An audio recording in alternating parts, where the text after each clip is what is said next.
L'écriture de livre a été vraiment très fluide. Je pense que pour le contenu en soi, j'en ai eu pour une dizaine de journées pleines. Après, il y avait la relecture, le chapitrage, être sûr sur certains faits historiques, même si je les ai moi-même vécus, on a voulu aussi être sûr que les faits sont répertoriés historiquement d'une manière précise. Pourtant, tout ce que j'ai écrit, c'est des choses que j'ai vécues moi-même. Mais je voulais vraiment que ce livre soit fait d'une manière très scientifique, on va dire, sur tout ce dont j'ai pu raconter.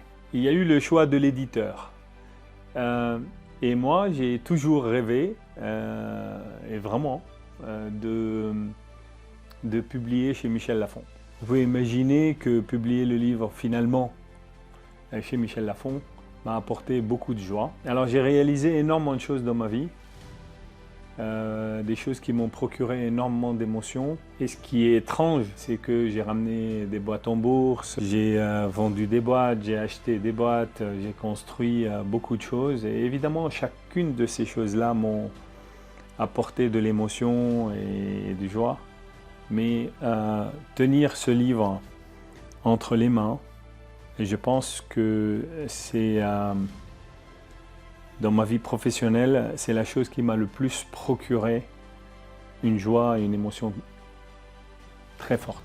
Donc après que le livre a été produit, nous avons eu la demande d'enregistrer un livre audio avec Lizzie. Et la demande était de préférence que l'auteur soit celui qui lit le livre. Et alors là, c'était une grande expérience. Parce que, on va dire, en soi, le studio est bien, mais quand on y va dans la cabine d'enregistrement, ça fait la taille d'une cabine téléphonique dans le temps, sauf que moi, je suis assis dedans. Et en plus à ça, il y a donc les supports du livre, les micros, et donc vous pouvez même pas bouger en fait. C'est vraiment... Heureusement que je suis pas claustrophobe, hein, parce que je pense que si je l'étais, c'était impossible. Hein. Alors au début, c'était assez compliqué parce que donc, je suis rentré dans cette cabine exiguë où je ne peux rien faire en fait. Et on a fermé la porte. Il y avait le seul moyen de communication avec mon réalisateur était une petite vitre. Et il y avait une expérience très particulière parce que moi j'ai l'habitude de lire beaucoup de livres et quand on lit dans notre tête, on va très très vite. Alors quand on lit à haute voix, on va moins vite.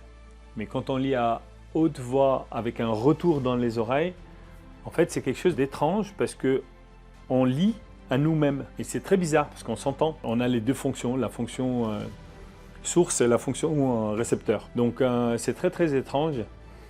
Il a fallu au début une petite quinzaine de minutes pour m'habituer à ce retour. Donc c'est vraiment une expérience très, très intéressante pour moi. En fait, moi, j'ai toujours aimé tout ce qui est nouveau.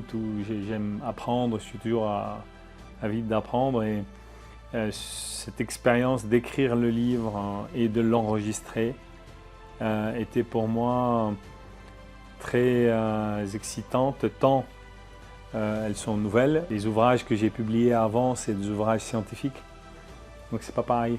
Et derrière ça, voir le résultat final, tant le livre ici ou la plaquette du livre audio, c'est quelque chose d'extrêmement émouvant.